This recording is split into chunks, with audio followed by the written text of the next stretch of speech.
ستای بلبلان دی په نغمو سره واړه لا اله الا الله وای خدای ستا حمدونه تل په خلو سره واړه انسو جن سبا بیګاوي د ژوند لار زمونږ د نن ورځې د خپرونې موضوع جنت زمونږ په کورونو کې. سبحان الله لا اله الا الله لا اله الا الله الحمد لله الحمد لله الحمد لله الحمد لله. بسم الله الرحمن الرحيم. الحمد لله رب العالمين حمد الشاكرين. الصلاة والسلام على سيد الأنبياء والمرسلين سيدنا ونبينا وشفيعنا ومولانا محمد وعلى آله وأصحابه الطيبين الطاهرين. قدرمنو اوریدونکو د ژوند د لارې د خپرونې مینوالو السلام علیکم ورحمت الله وبرکاته.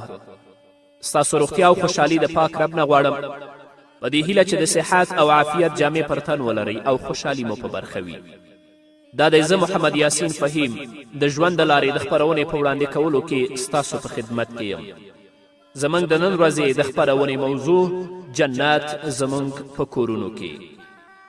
قدرمنو اوریدونکو موږ به انشاء الله په دې کتاب کې د کورونو او کورنیو اړوند مسائل تر غور او څېړنې لاندې ونیسو. موږ هیڅکله د مفردې صیغې خبرې نه کوو بلکې د جمع صیغې په کارولو سره خبرې کوو چې د یوې کورنۍ په توګه الله ته نږدې شو او د یوې کورنۍ په توګه زموږ اړیکې ټینګې وي او زموږ په منځونو کې مینه محبت او الفت او شفقت منځته راشي. دا خپرونې د کورنۍ د ټولو غړو لپاره دي په دې هیله چې ټولې په دقت سره او په ډیر اطمینان سره واوري. دا خپرونې د ځوانانو لپاره دي چې څنګه له خپل مور او پلار سره چلند وکړي او څنګه د خپل د ژوند ملګري وټاکي. دا خپرونې د پلرونو لپاره دي چې څنګه له خپلو اولادونو سره چلند وکړي. د عاطفې او احساس لغت څنګه وکاروي. دا لغت چې محمد رسول الله صلی الله علیه وسلم له ځوانانو سره په خپل چلند کې کاروه کوم لغت دی. دا خپرونې د یوې مور لپاره دي چې څنګه له خپلو اولادونو سره چلند وکړي او د هغوی په منځونو کې خپل ارزښت څنګه ثابت کړي. دا خپرونې د خاوند او میرمنې لپاره دي چې له یو بل څخه لرې شوي وي څنګه بیرته سره نږدې شي. دا خپرونې د ورونو او خویندو لپاره دي چې له یو او بل جدا وي په داسې حال کې چې د یو کور تر چت لاندې به ژوند کوي. همدارنګه قدرمنو اوریدونکو دا خپرونې د نجونو او خویندو لپاره دي. هغوی ته په دې خپرونو کې ویل کیږي چې تاسو د کورنۍ مهمې غړي یاست. ټوله کورنۍ تاسې ته غوږ دي. ته به کورنۍ له خپل ځانه ګرد چاپیره راټوله کړې او هغو ته به د لمونځ کولو پیشنهاد او تلقین هم کوې. یا دا که مور او پلار دواړه دې چیرې د باندې ولاړ شي او ته دې ورونو ته خوراک او څښاک چمتو کړې. د خپرونو نوم موږ جنت زموږ په کور کې کیښود ځکه چې یوه زیاته ډله خلک د ستونزو او کشمکشونو له مخې ژوند تحمل کولی نشي. په دې خپرونو کې موږ دا وایو چې الله رحیم دی، الله غفار دی، الله ستار دی. الله موږ ته یو ښکلی څیز راکړی چې موږ یې نه وینو او هغه کور دی. نیکمرغي، آرامی او سکون په دې کې نغښتی دی. الله رب العزت په سورة نحل کې فرمایي والله جعل لكم من بیوتکم سکنا. الله ستاسې کورونه ستاسې لپاره د آرامي ځایونه وګرځول. زموږ لویه هیله دا ده چې خپلو کورونو ته د ځمکې پر مخ د جنت په سترګه وګورو تر دې چې انشاء الله په آخرت کې د الله جنت ته ننوځو. الله رب العزت په سورة رعد کې فرمایي جنات عدن يدخلونها ومن صلح من آبائهم وأزواجهم وذرياتهم والملائكة يدخلون عليهم من كل باب سلام عليكم بما صبرتم فنعم عقبى الدهر. الله په دې آیت کې د جنت صفت کوي، فرمایي داسې باغونه چې د هغو همیشني استوګنځای به وي، هغوی به پخپله هم پکې ننوځي او د هغوی له پلرونو نیکونو او د هغوی له میرمنو او د هغوی له اولادونو څخه چې هر څوک صالحان وي هغوی به هم له هغو سره هلته ولاړ شي. پرښتې به له هرې خوا د هغوی د هرکلي لپاره راشي او هغو ته به وایي چې پر تاسې سلامتیا ده، ځکه چې تاسې په دنیا کې له صبر څخه کار واخیست، د هغه پر برکت تاسې د دې وړ ګرځېدلي یاست، نو ځکه دغه د آخرت کور ښه دی. نو راشئ خپلو کورونو ته په دنیا کې د جنت په سترګه باندې وګورئ چې الله رب العزتم ټولې کورنۍ سره په جنت کې داخل کړي، لکه چې الله فرمایي جنات عدن يدخلونها ومن صلح من آبائهم وازواجهم وذریاتهم. په دې خپرونو کې انشاء الله تاسې ته له نهضت او پاڅون نه هم خبرې کیږي. کورنۍ زموږ په نظر یو نسبي امتیاز دی چې د دې په وسیله له دنیاوالو سره مخامخیږو. هغوی په بیلابیلو حالتونو کې تر موږ وړاندې دي، مګر اوس موږ الحمدلله له هغوی سره د کورنۍ ټینګ تړاو په وسیله وړاندې یو او لا انشاء الله در مخکې روان یو، ځکه هغوی کورنۍ نه لري. غربیان نه پلار پیژني، نه مور پیژني، نه خور پیژني او نه د هغوی ترمنځ د کورنۍ کوم رابطه شته. ځکه الحمدلله په اسلامي ټولنه کې یو 30 کلن ځوان د خپلې مور زیات ډیر درناوی کوي، د هغې احترام کوي، لاسونه یې ورته ښکلوي او دعا او خوښي یې غواړي. اوس هم پلار او نیکه د کورنۍ مشر ګڼل کیږي، که څه هم موږ له هغوی مخ اړولی نشو او ترې مخکې روان اوسو. پلار او نیکه نه موږ مخ نشو اړولی، هغوی به زموږ مخکې روان. الله رب العزت په سورة حجرات کې 14 آیت کې فرمایي وجعلناکم شعوبا وقبائل لتعارفوا. الله فرمایي بیا مو تاسو قومونه او قبیلې وګرځولی چې تاسې یو تر بله سره وپېژنئ. کورنۍ یوه نمونه د قدرمنو اوریدونکو چې له اسلام پرته یې دنیاوال نه پېژني. هغوی زموږ غوندې صلې رحمي نه لري. دا یو نسبي امتیاز دی چې موږ یې ساتل غواړو. دا د نهضت او پاڅون له مقدماتو څخه یوه مقدمه ده او موږ هغه څه لرو چې دنیا ته وړاندې کولی شو. زموږ هدف په دې خپرونو کې زموږ هدف د کورنۍ ساتل دي، مخکې له دې چې دا وبایلو د کورنیو پاشلتیا او ټوټه ټوټه کېدل لکه د تسبیح د دانو غوندې بیلیږي. هغه دیوالونه چې زموږ د اسلام او ځمکو ساتنه یې کوله لوېدلي دي او له منځه تللي دي، نو موږ باید د کورنۍ ساتنه وکړو. که چیرې کورنۍ مو ضایع او خرابې شوې، د دې امت آینده هم ضایع کیږي او تباه کیږي. نو اوس قدرمنو اوریدونکو خپلې کورنۍ ته وګورئ او الله شاهد ونیسئ چې د همدغه الله په خاطر د هغوی ساتنه کوو. که چیرې په ذهن کې هم غواړئ چې له دوی څخه تښتئ یا ورسره خیانت کوئ، د کورنۍ د ساتنې لپاره الله ته عبادت وکړئ. دا داسې معنا لري گویا د اسلام ساتنه کوئ. ډېر غټ څیز چې بچیانو ته مو وړاندې کوئ دا دی چې ورته ووایي مور سره مینه کوئ او یو متعادل ژوند تیر کړئ.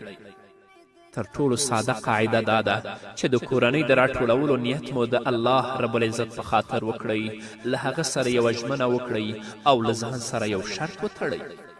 الله رب العزت په سورة توبه کې 75 او 76 آیت کې فرمایي ومنهم من عاهد الله لئن آتانا من فضله لنصدقن ولنكونن من الصالحين فلما آتاهم من فضله بخلوا به وتولوا وهم معرضون. او له دوی څخه ځینې داسې هم دي چې هغوی له الله سره ژبه کړې وه، که هغه په خپل فضل سره په موږ لورینه وکړه نو موږ به خیرات وکړو او نیک عمله به شو. خو کله چې الله په خپل فضل سره هغوی شتمن کړل نو هغوی بخیلي غوره کړه او له خپل ژبې څخه داسې وګرځېدل چې پر هغې پروا هم رحم نشته. الله رب العزت نهضت او اصلاح د کورنیو په استقرار او آرامي پورې تړلې ده. رحمانی بندگان چې لوی الله یې ګردو نړیوالو ته صفت کوي دا دي چې الله فرمایي په سورة فرقان کې 4 آیت کې والذین یقولون ربنا هب لنا من ازواجنا وذریاتنا قرة اعین واجعلنا للمتقین اماما. او هغه کسان چې دعاګانې کوي چې ای زموږ پروردګاره موږ ته له خپلو میرمنو او اولادونو څخه د سترګو یخوالی راکړه او موږ د پرهیزګارانو امامان کړه. راځئ چې د ځمکې د اصلاح او سمون لپاره د مؤمنانو رهبري په لاس کې واخلو او دا په کور او کورنۍ کې له مینې محبت او استقرار پرته نه رامنځته کیږي. کله دې چې له کورنۍ سره اړیکې ټینګې کړې او پر هغو بسنه وکړې هیڅ کله به خیانت ونه کړې او په دې ډول به دا صلاحیت ومومې چې یو متیقن امام شي. انشاء الله موږ به ساده او مهم قواعد وضع کړو چې د هغو په وسیله به خپلې کورنۍ ستونزې حل کړو. لومړنۍ قاعده ایمان دی.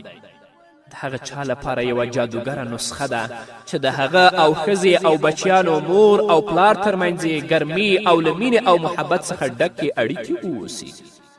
او دغه نسخه په ګډه او په مشترکه توګه د الله رب العزت عبادت دی. هر څوک په خپل کور کې یوازې او یوازې د الله عبادت کوي. ځینې وخت یې خجالت او شرمېدل د دې لامل ګرځي چې په مشارکتي ډول او په جمعي ډول الله ته لاسونه پورته کړي او د الله رب العزت نه بښنه وغواړي. که چیرې یوه ښځه او خاوند په ګډه سره پریکړه وکړي چې نن شپه به پورته کیږو او الله رب العزت ته به 2 رکاته او 4 رکاته مونځ کوو، په ګډه به عبادت کوو، څه خیال کوئ چې د هغو په کورنۍ کې به څه رامنځته شي؟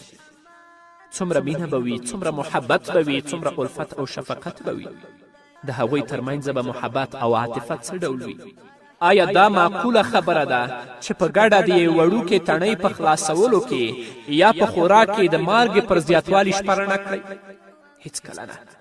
تر دې وروسته چې په ګډه د الله عبادت وکړئ نور نو دا خبره بیا محال وي که چیرې یوه لور خپل پلار ته ووایي چې راځه قرآن کریم ووایو، او که چیرې یوه مور له خپلو بچیانو سره د 2 دقیقو لپاره دعا وکړي، په دې ډول به د دوی په زړونو کې څه رامنځته شي؟ الله رب العزت له پورته خوا کتل کوي. یوه کورنۍ ویني چې د هغه الله په خاطر راټوله شوي وي، یا 2 زړونه چې په ګډه د الله عبادت کوي، په داسې حال کې چې ته په خپل زړه کې دا دعا کوي چې دغه کورنۍ راغونډه او یو ځای کړه. یوه ښځه او یو خاوند تصور کړه چې په یو موټر کې سواره یو ځای ته ځي، د شخړې پر ځای آرام دی. نو سړی له خپلې ښځې سره خبرې نه کوي او د موټر په چلولو بوخت وي. څه به وشي چې د لارې په اوږدو کې په ګډه د الله رب العزت ذکر وکړي، د الله حمد پر ځای کړي، په هر الحمدلله سره د الله د یو نعمت یادونه وکړي. دغه عمل په ټولې کورنۍ عملي کړه. په داسې حال چې موټر کې اوسې د 2 دقیقو دپاره دې لا اله الا الله ووایي، تر دې وروسته به د هغوی په زړونو کې د ایمان قوت څه ډول وي؟ ډېر زیات په کور کې به څه رامنځته شي؟ په ګډه د الله رب العزت عبادت وکړئ او وروسته هغه رحمت او نعمت ته نظر وکړئ چې ستاسې کورونو ته راننوتی دی. له پرښتو به ستاسې کور ډک او شیطانان به مو له کوره ووځي. یوه هوښیاره ښځه له خپل خاوند سره د اړیکو له لرو له مخې غواړي چې هغه دې ورسره یو ځای په عبادت کولو کې شریک اوسي. صدقه او په ګډه له کوره وتل د دې ځای ډکولی نه شي، که څه هم چې دا ارزښت لري. الله فرمایي وانه هو اضحک و ابکا. نو نیکمرغي هم د الله رب العزت په واک او اختیار کې ده. ډاکټر خالد په خپل کتاب کې لیکي چې زما یو ملګری دی چې هیڅ یې خپله ښځه زغملی نه شوه، ژوند یې ډېر سره خراب و. هغه ته مې وړاندیز وکړ چې د 1 میاشتې په اوږدو کې په هره پنجشنبې کې دې په ګډه 2 رکعته لمونځ وکړي. د الله په مرسته د هغوی دواړو اړیکې ښې او په زړونو کې د مینې او محبت زړي وکرل شوه. هغه بیا لیکي چې یو ځوان پیژنم چې له خپل پلار سره یې اړیکې خړې پړې وې. همدغه نصیحت مې هغه ته هم وکړ چې هر لمونځ چې په کور کې کوې دا عمل دې هم ترسره کړي چې د پلار سره دې یو ځای وکړي مګر تاسې ته ما مخکې وویل چې دا یوه جادوګره نسخه ده مشترک عبادت چې په دې به الله رب العزت ستاسو ترمنځ مینه محبت او الفت پیدا کوي دا چې په ګډه عبادت څه شی دی دا به واورو خو د یوې دمې نه وروسته ستا عبادت انس و جن هم ټول فرشتي کوي لمر ستوري سپوږمۍ همیش مدام درته سجدې کوي ستا عبادت انس و جن هم ټول فرشتي کوي لمر ستوري سپوږمۍ همیش مدام درته سجدې کوي ای رحیم رحمان غفور کریم ربا الله احد ټول دنیا وای ستای بل بلند په نغمو سره وړ لا اله الا الله وای خدای استا حمدونه تل پخلو سره والا انسو جن سبا بیگاوی سبحان الله سبحان الله سبحان الله سبحان قدر من اوریدونکو بیا هم زموږ سلامونه او نیکي هیلې ومنئ مشارکت څه ده غواړو چې 5 عبادتونه ترسره کړو په ګډه د قرآن کریم لوستل که څه هم د یوې څپارې 4مه برخه وي دویم په ګډه لمونځ کول که څه هم 2 رکعاته وي دریم په ګډه د الله ذکر کول که څه هم د 2 دقیقو لپاره وي څلورم په ګډه دعا کول پنځم په ګډه له کورنۍ سره خوراک او څښاک کول نو قدرمنو اوریدونکو که دغه 5 عملونه تاسو ترسره کړل د کورنۍ ګرم مجلس او نغری دې بیا تاسو ته مبارک وي د نبی کریم صلی الله علیه وسلم په وخت کې یوه مستحکمه کورنۍ وه او په دې کوشش کې و چې په ګډه د الله رب العزت عبادت وکړي رسول الله صلی الله علیه وسلم د هغوی ملاقات او لیدنو لپاره تشریف وروړه او محمد رسول الله صلی الله علیه وسلم ورته وفرمیل ای د پلانکي کورنۍ الله رب العزت ستاسې په اطاعت او بندگی سره شیطان ستاسې له کوره خارج او شړلی دی نو بیرته یې کور ته راونه ګرځوئ ستاسې نظر څه دی که چیرې زموږ شعار دا وي چې له کورنۍ سره په ګډه مې د خپل رب عبادت کوم له کورنۍ سره به یم چې له خپل الله سره به مخ کیږم له کورنۍ سره په ګډه د خپل رب جنت ته ننوځم او له کورنۍ سره به په خپل هیواد کې ژوند کوم چې هیواد مې پرمختګ وکړي البته د اسلام له نظر که دغه 4 شعارونه مو عملا ترسره کړل امت به عزت عمومي د 5 عبادتونو لپاره یو 10 ورځنی جدول جوړ کړئ البته د ټولې کورنۍ لپاره نه د یو فرد لپاره چیرې په لومړیو کې ټوله کورنۍ له تا سره په دې کار کې نه ملګرې کېده هغه کسان راخپل کړه چې له تا سره دا کار پیلوي ښایي په پاتې نیمه میاشت کې د پاتې نورو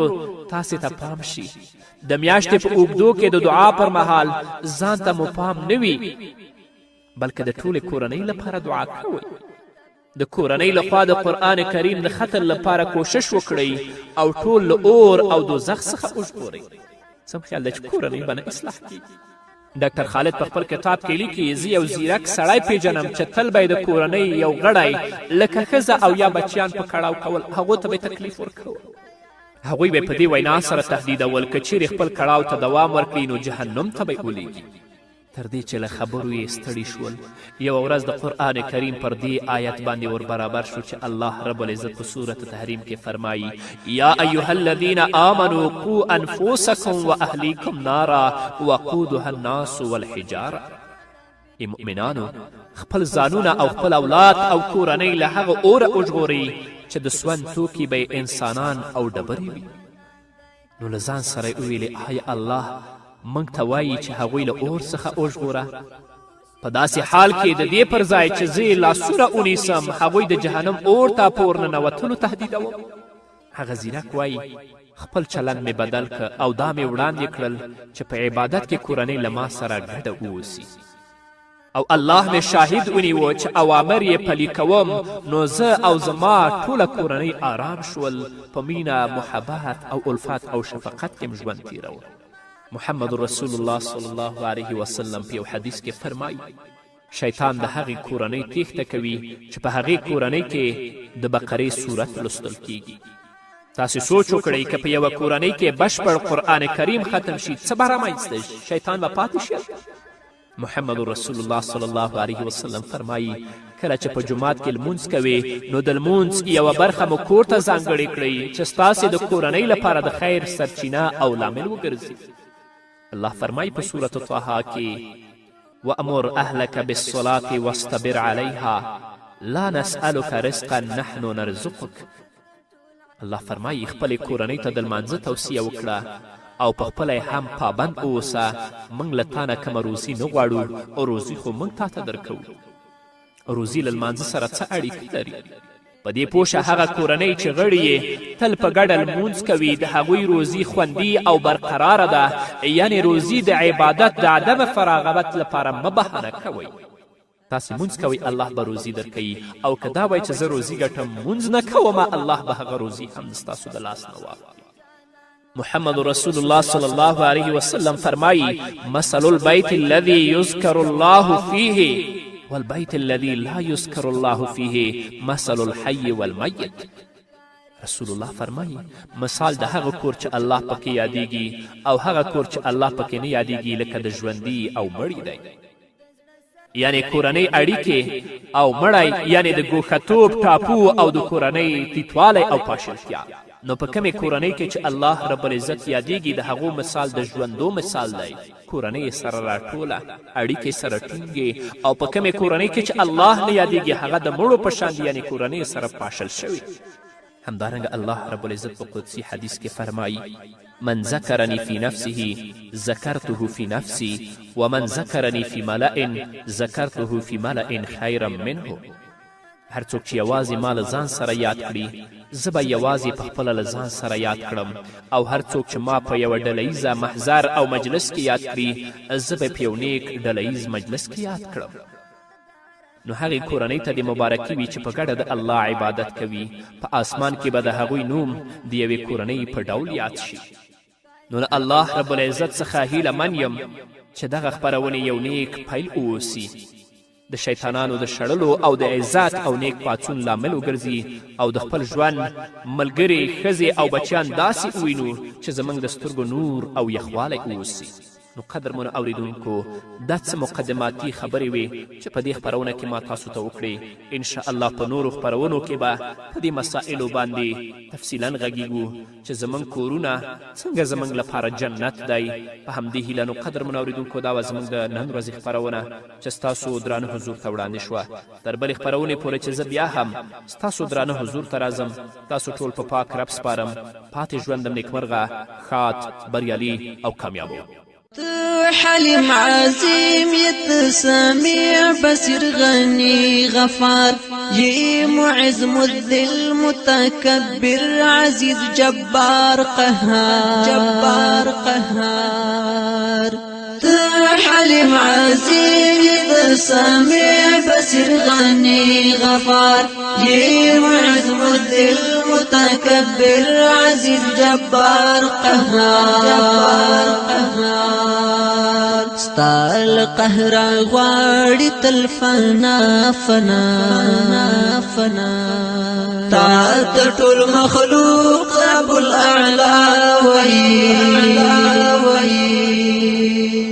ستای بل بلند په نغمو سرا وړ لا اله الا الله وي خدای استا حمدونه تل پخلو سرا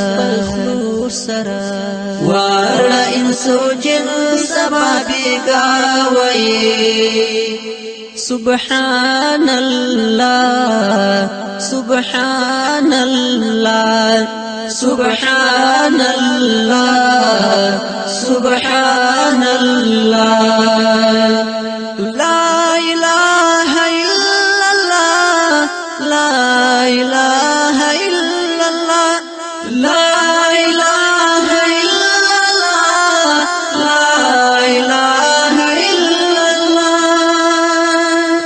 الحمد لله الحمد لله الحمد لله الحمد لله کاڼي بوټي ونې غرونه دښتې دریابونه ټول عرش کرسي جنات دوزخ هم ځمکې اسمانونه ټول کاڼي بوټي ونې غرونه دښتې دریابونه ټول عرش کرسي جنات دوزخ هم ځمکې اسمانونه ټول تا خالق مالک ذوالجلال بولی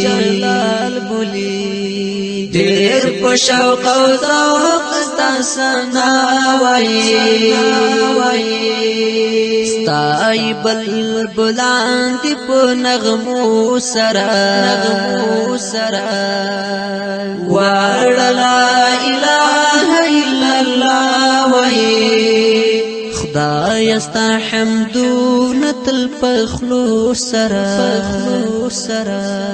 واړه انسو جن سبا بیگاوي سبحان الله سبحان الله سبحان الله سبحان الله لا إله إلا الله لا إله إلا الله لا إله إلا الله لا إله إلا الله الحمد لله الحمد لله الحمد لله الحمد لله گل تک بورا تک گلشن تک مالیار ہمیش لال یاقوت مرجان زمرود کرستا اذکار ہمیش گل تک بورا تک گلشن تک مالیار ہمیش لال یاقوت مرجان زمرود کرستا اذکار ہمیش تل بپیزانی پتارنم سرا رنگ پرنگ حمدون استا بیا وی تل بپیزانی پتارنم سرا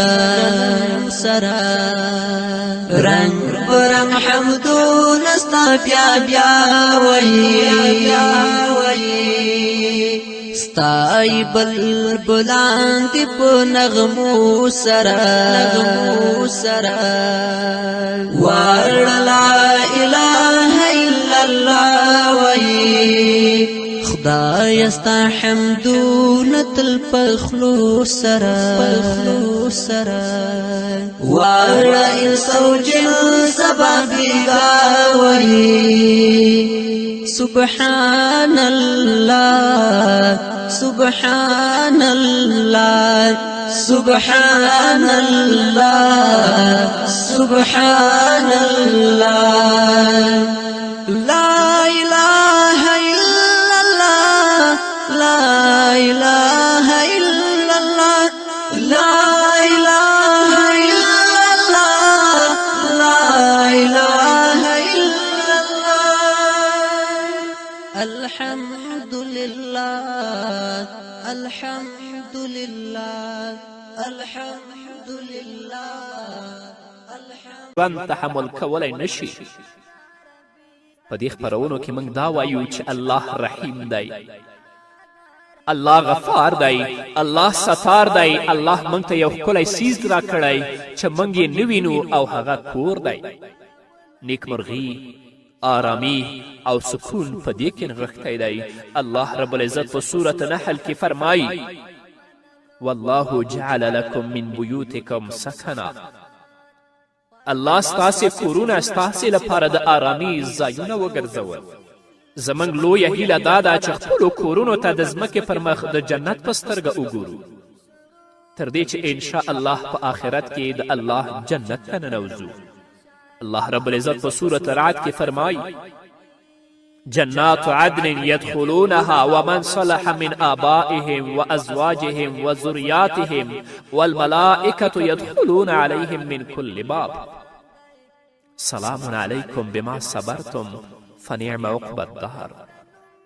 الله په دې آیت کې د جنت صفت کوي، فرمایي داسې باغونه چې د هغو همیشني استوګنځای به وي، هغوی به پخپله هم پکې ننوځي او د هغوی له پلرونو، نیکونو او د هغوی له میرمنو او د هغوی له اولادونو څخه چې هر څوک صالحان وي هغوی به هم له هغو سره هلته ولاړ شي. پرښتې به له هرې خوا د هغوی د هرکلي لپاره راشي او هغو ته به وایي چې پر تاسې سلامتیا ده، ځکه چې تاسې په دنیا کې له صبر څخه کار واخیست، د هغه پر برکت تاسې د دې وړ ګرځېدلي یاست، نو ځکه دغه د آخرت کور ښه دی.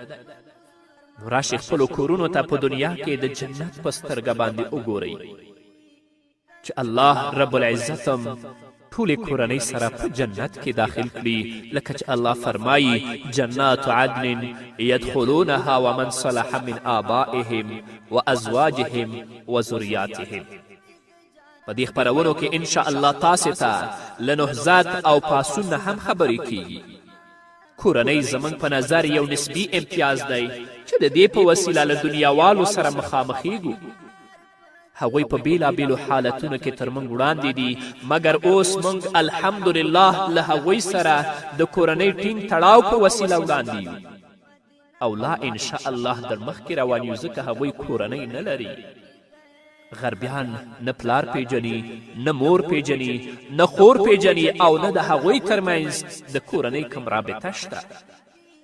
ځکه الحمدلله په اسلامي ټولنه کې یو 30 کلن ځوان د خپلې مور زیات ډیر درناوی کوي، د هغې احترام کوي، لاسونه یې ورته ښکلوي او دعا او خوښي یې غواړي.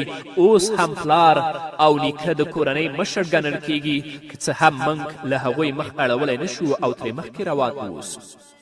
پلار او نیکه نه موږ مخ نشو اړولی، هغوی به زموږ مخکې روان.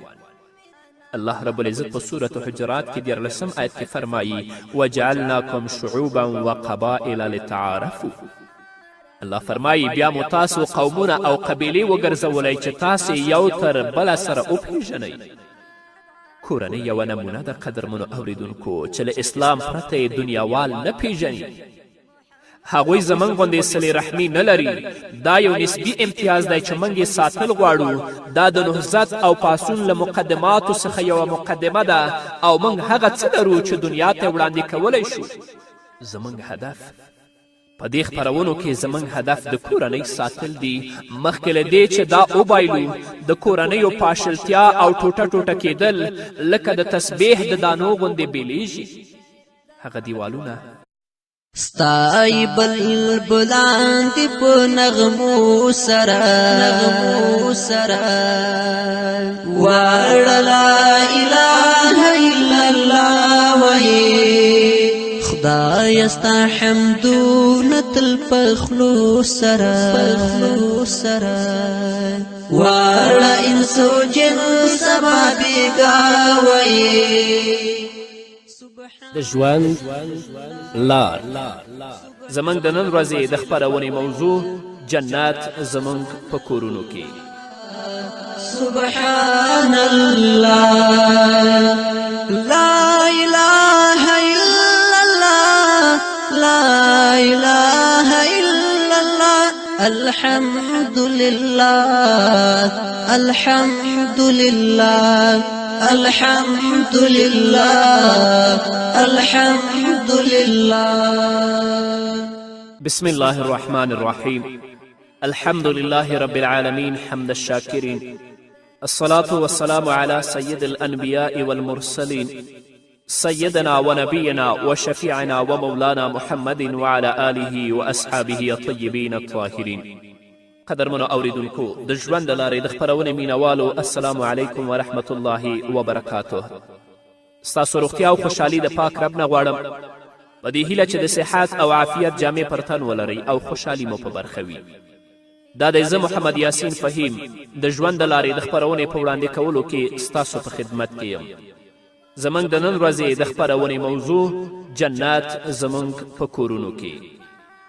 قدرمنو اوریدونکو موږ به انشاء الله په دې کتاب کې د کورونو او کورنیو اړوند مسائل تر غور او څېړنې لاندې ونیسو. موږ هیڅکله د مفردې صیغې خبرې نه کوو بلکې د جمع صیغې په کارولو سره خبرې کوو چې د یوې کورنۍ په توګه الله ته نږدې شو او د یوې کورنۍ په توګه زموږ اړیکې ټینګې وي او زموږ په منځونو کې مینه، محبت او الفت او شفقت منځته راشي. دا خپرونې د کورنۍ د ټولو غړو لپاره دي په دې هیله چې ټولې په دقت سره او په ډیر اطمینان سره واوري. دا خپرونې د ځوانانو لپاره دي چې څنګه له خپل مور او پلار سره چلند وکړي او څنګه د خپل د ژوند ملګري وټاکي. دا خپرونې د پلرونو لپاره دي چې څنګه له خپلو اولادونو سره چلند وکړي. د عاطفې او احساس لغت څنګه وکاروي. دا لغت چې محمد رسول الله صلی الله علیه وسلم له ځوانانو سره په خپل چلند کې کاروه کوم لغت دی. دا خپرونې د یوې مور لپاره دي چې څنګه له خپلو اولادونو سره چلند وکړي او د هغوی په منځونو کې خپل ارزښت څنګه ثابت کړي. دا خپرونې د خاوند او میرمنې لپاره دي چې د یو بل څخه لرې شوي وي څنګه بیرته سره نږدې شي. دا خپرونې د ورونو او خویندو لپاره دي چې له یو او بل جدا وي په داسې حال کې چې د یو کور تر چت لاندې به ژوند کوي. همدارنګه قدرمنو اوریدونکو دا خپرونې د نجونو او خویندو لپاره دي. هغوی ته په دې خپرونو کې ویل کیږي چې تاسو د کورنۍ مهمې غړي یاست. ټوله کورنۍ تاسې ته غوږ دي.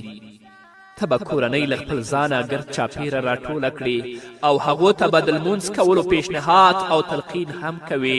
یا دا که مور او پلار دواړه دې چیرې د باندې ولاړ شي او ته دې ورونو ته خوراک او څښاک چمتو کړې. د خپرونو نوم منګه جنت زموږ په کور کې کیښود ځکه چې یوه زیاته ډله خلک د ستونزو او کشمکشونو له مخې ژوند هېڅکله نه.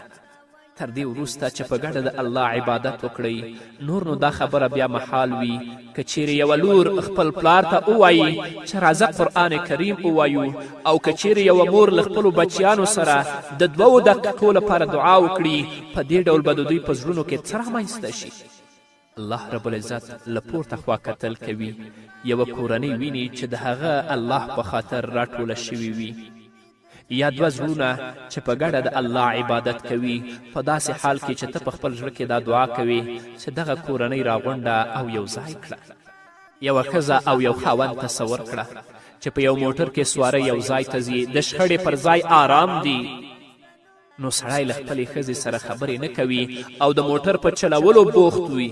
څه به وشي چې د لارې په اوږدو کې په ګډه د الله رب العزت ذکر وکړي، د الله حمد پر ځای کړي، په هر الحمدلله سره د الله د یو نعمت یادونه وکړي. دغه عمل په ټولې کورنۍ عملي کړه.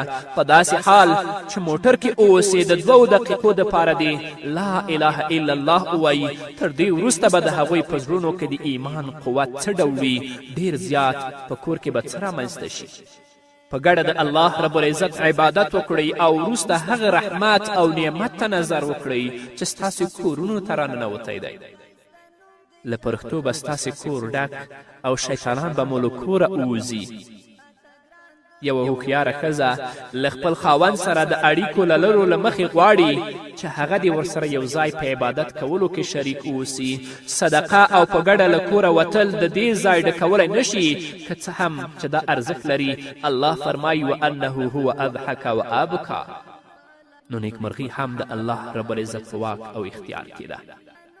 ډاکټر خالد په خپل کتاب کې لیکي چې زما یو ملګری دی چې هیڅ یې خپله ښځه زغملی نه شوه، ژوند یې ډېر سره خراب و.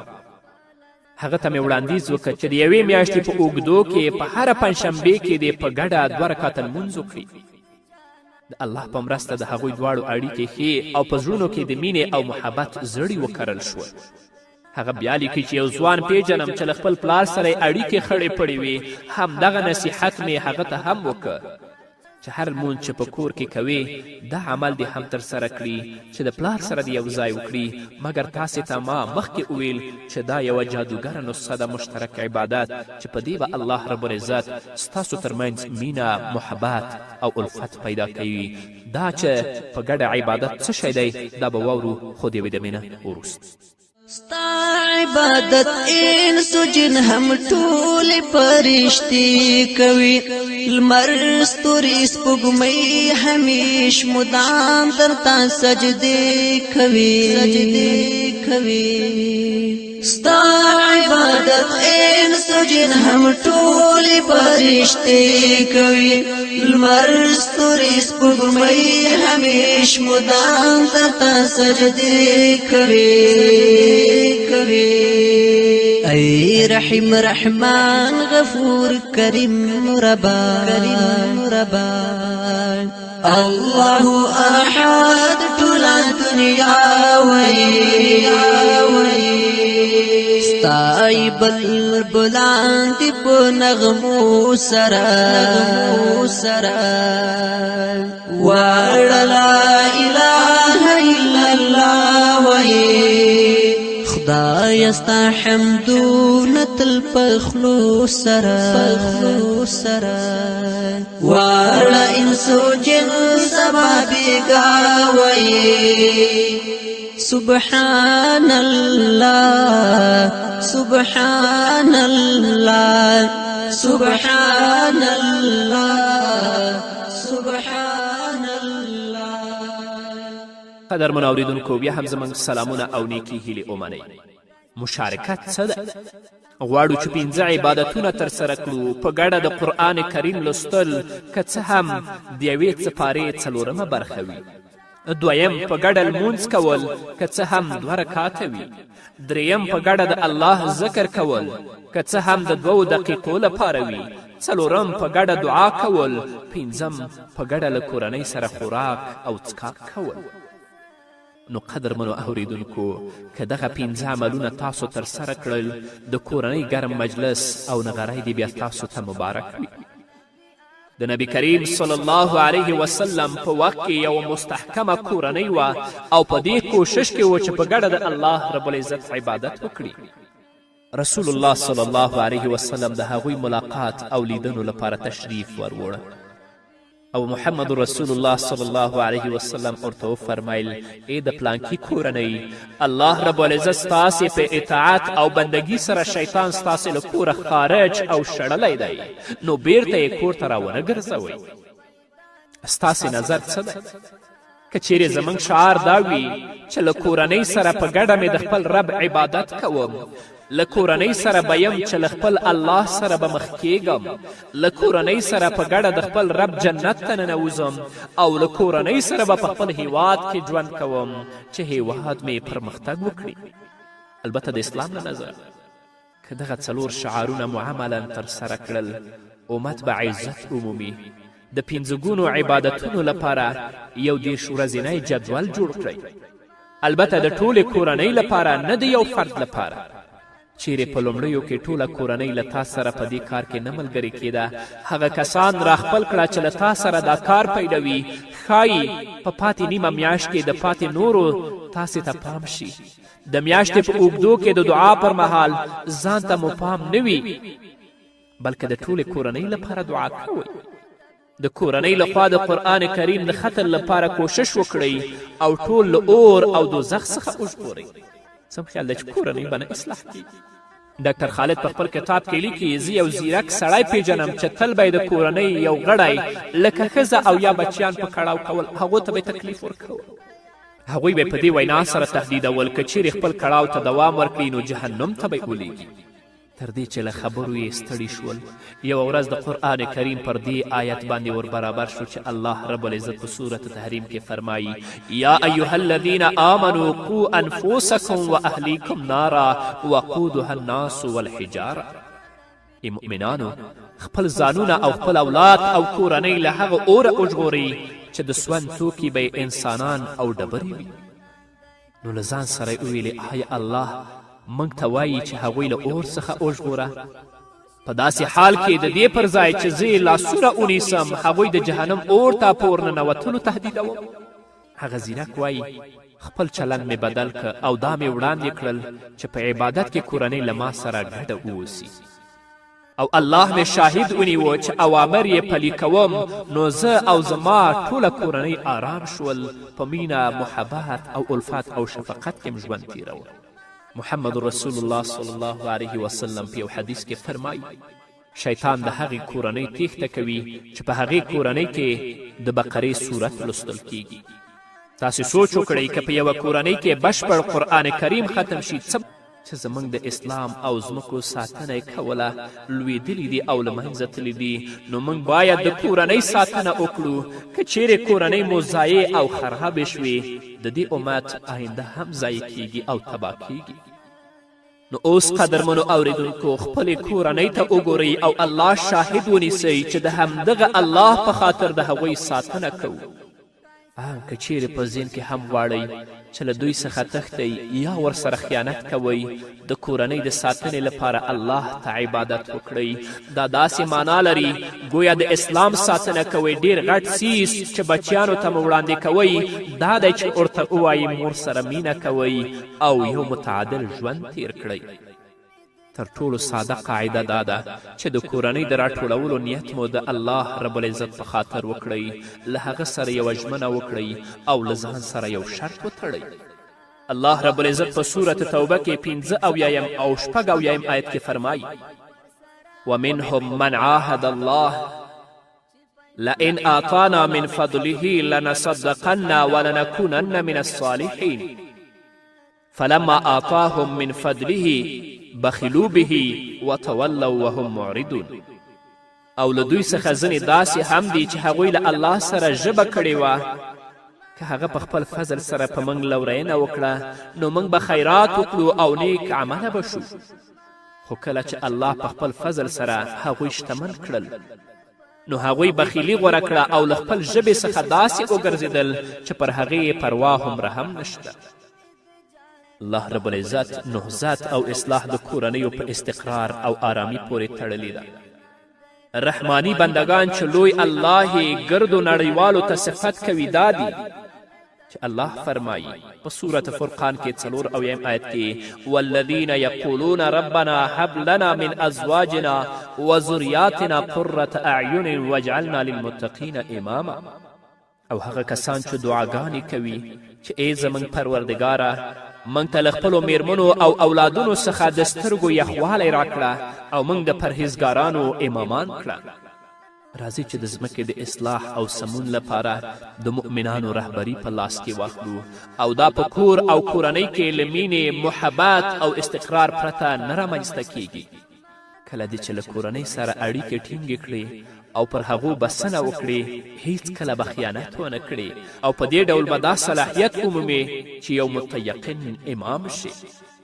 انشاء الله موږ به ساده او مهم قواعد وضع کړو چې د هغو په وسیله به خپلې کورنۍ ستونزې حل کړو. لومړنۍ قاعده ایمان دی. د هغه چا لپاره یوه جادوګره نسخه ده چې د هغه او ښځې او بچیانو مور او پلار ترمنځ ګرمي او له مینې او محبت څخه ډکې اړیکې واوسي. او دغه نسخه په ګډه او په مشترکه توګه د الله رب العزت عبادت دی. هر څوک په خپل کور کې یوازې او یوازې د الله عبادت کوي. ځینې وخت یې خجالت او شرمېدل د دې لامل ګرځي چې په مشارکتي ډول او په جمعي ډول الله ته لاسونه پورته کړي او د الله رب العزت نه بښنه وغواړي. که چیرې یوه ښځه او خاوند په ګډه سره پریکړه وکړي چې نن شپه به پورته کیږو او الله رب العزت ته به 2 رکاته او 4 رکاته مونځ کوو، په ګډه به عبادت کوو، څه خیال کوئ چې د هغو په کورنۍ کې به څه رامنځته شي؟ څومره مینه به وي، څومره محبت به وي، څومره الفت او شفقت به وي. د هغوی ترمنځ به محبت او عاطفت څه ډول وي؟